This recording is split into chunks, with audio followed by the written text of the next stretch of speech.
While looking over some items relative to the gospel topic essays on LDS.org, I came across this YouTube video. Appears to be prepared by some folks that have grown up in the church and done some research and looking at the CES letter, which probably many of these were listed on.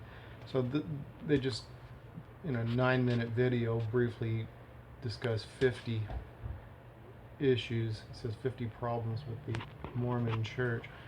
I'm just going to go ahead and look at these and comment briefly on historical issues that I've actually studied on while I do this. So I'll start the video and throw in some comments along the way. I'll probably divide this into several 15-minute YouTube videos, see how long it takes. Starting up. There are errors in the Book of Mormon that are unique to the 1769 edition of the Bible, the one owned by Joseph's family. Okay. So, copying the King James version of the Bible, the one that happened to be the edition that was in the Smith home, into the Book of Mormon, is an issue that I've read a little bit about. There are mistakes in the translation of that edition of the K.J.V.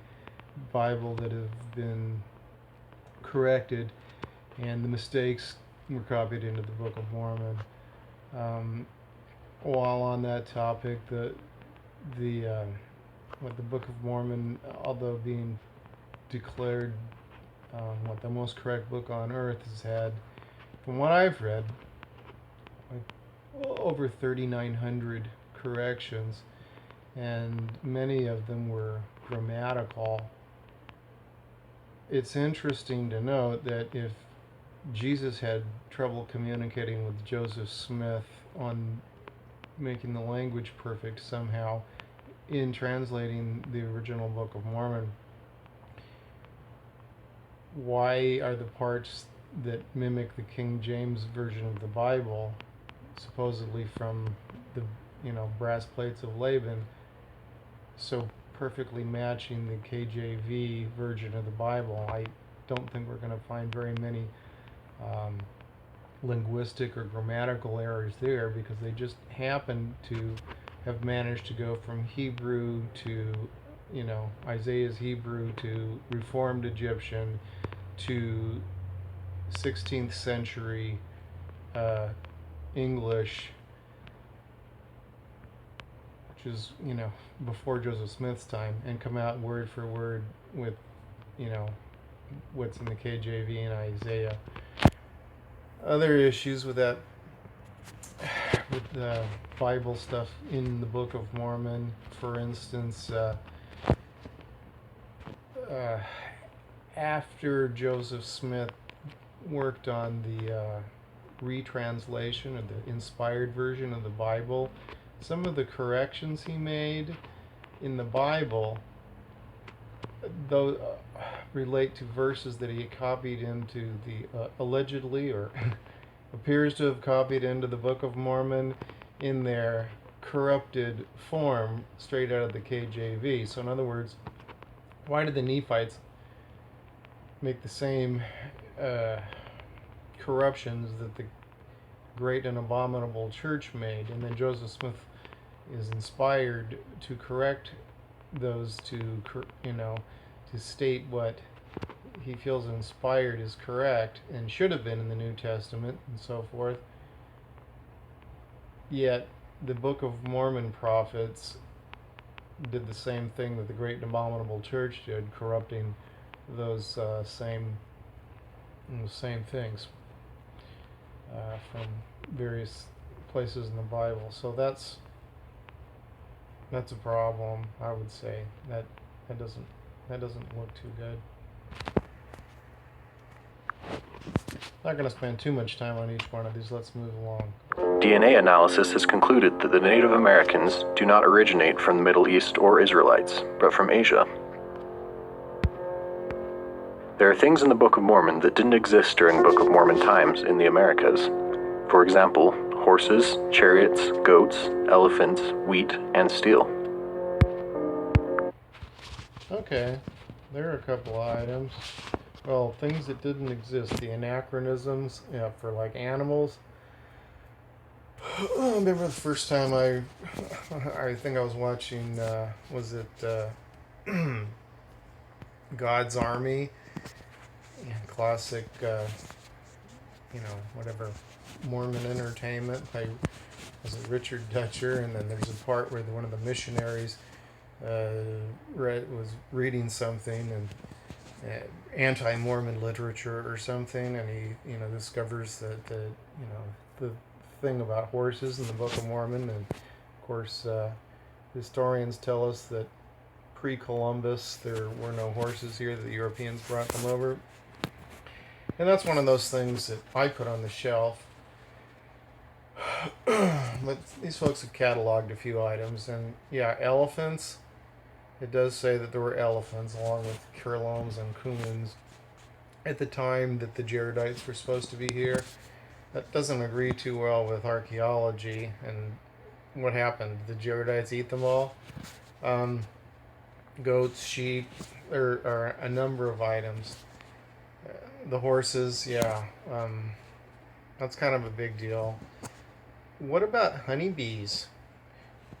When you look at honeybees, what kind of bees do we have here? European honeybees. Why are they called European honeybees? Because the Europeans brought them over. Why did they bring them over? Because there weren't any honeybees here.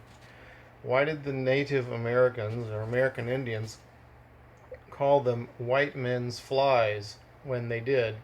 Because they hadn't seen them before. They weren't here. So Brother Jared and those folks supposedly brought honeybees over on the barges. And yeah, they spread pretty well. We know that thanks to the Brazilians, their wonderful genetic work with the African bees and Africanizing some European bees, and the killer bees that have been coming up from Brazil and are hitting North, United States even already. So yeah, bees, there's another issue. They mentioned some other things in there, some things they probably didn't even talk much about, like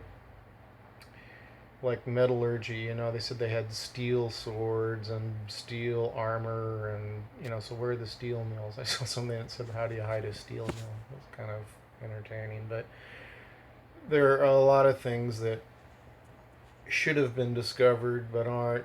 And they had millions of Jaredites killed in these battles. The new Book of Mormon archaeology trying to restrict it to some small area somewhere because nothing ever fits. Doesn't seem to manage very well. And if you read in the Book of Mormon, it said that the people had spread from the sea north to the sea south, from the sea east to the sea west. That's, I don't know where else you can find that very easily. They said the entire land northward was covered. I mean, there are a lot of geographical statements that indicate large areas. And then, of course, the day and a half travel from the sea east to the sea west for a Nephite, So I always thought, where's that, around like the Panama Canal?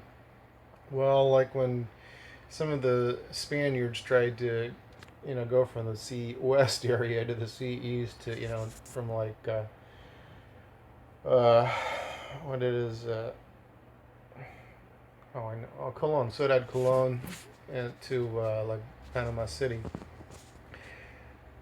It took them a lot more than a day and a half to make that incredible march. So yeah, there are some real geographical and historical issues and archaeological issues with that record.